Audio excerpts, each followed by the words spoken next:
খাগড়াছড়িতে উন্নয়নের নামে অবৈধভাবে কাটা হচ্ছে পাহাড়। এতে একদিকে ঝুঁকির মুখে পড়ছে জেলার ভূপ্রকৃতি, অন্যদিকে ক্ষতিগ্রস্ত হচ্ছে পর্যটন শিল্প। খাগড়াছড়ি প্রতিনিধি কানন আচার্যের পাঠানো তথ্য ছবিতে ডেস্ক রিপোর্ট। পার্বত্য জেলা খাগড়াছড়ি ভ্রমণে পর্যটকদের মূল আকর্ষণ আলোটিলা পাহাড়। সুউচ্চ এই পাহাড় থেকে পুরো খাগড়াছড়ি শহরের সৌন্দর্য উপভোগ করা যায়। এই পাহাড় ঘিরে গড়ে উঠেছে বেশ কটি পর্যটক স্পট।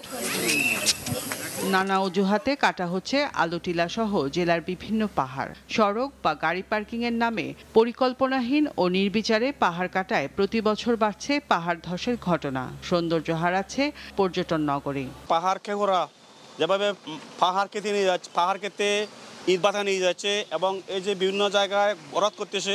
পরিবেশ অধিদপ্তর এবং জেলা প্রশাসন সংশ্লিষ্ট কর্তৃপক্ষকে অনুরোধ জানাবো এই ব্যাপারে যথাযথ ব্যবস্থা গ্রহণ করার জন্য। যারা এই কাজগুলি করতেছে জেনে শুনে অথবা না জেনে, তাদেরকে যেন আইনের আওতায় নেওয়া হয়, না হলে এটা সবসময় এইভাবে থাকবে। শুধু আলুটিলা না, সদর উপজেলা সহ রামগড়, গুইমারা, মাটিরাঙ্গা ও দীঘিনালা উপজেলায় প্রকাশ্যে কিংবা রাতের আধারে পাহাড় কাটা হচ্ছে প্রতিনিয়ত। গত বছর জুলাই থেকে চলতি বছর জুন মাস পর্যন্ত মোট 56টি অভিযান পরিচালনা করেছে ভ্রাম্যমাণ আদালত। পাহাড় কাটার দায়ে 2জনকে কারাদণ্ড সহ 83 জনের বিরুদ্ধে 87টি মামলা ও 38,98,000 টাকা অর্থদণ্ড দেওয়া হয়। এরপরও থেমে নেই সুযোগ সন্ধানী পাহাড় খেকোরা। প্রশাসন এই ব্যাপারে সজাগ রয়েছে।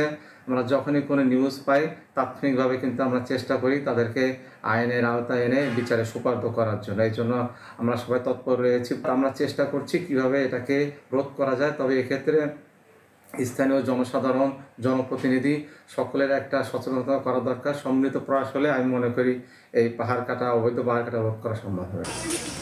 পর্যটন নগরী খাগড়াছড়িকে পাহাড় খেকোদের হাত থেকে রক্ষা করতে না পারলে হারিয়ে যাবে জেলার প্রাকৃতিক সৌন্দর্য।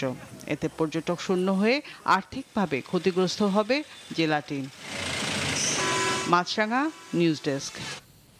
কুমিল্লায় যথাযথ মর্যাদায় পালিত হয়েছে জাতীয় কবি কাজী নজরুল ইসলামের 48তম প্রয়াণ দিবস।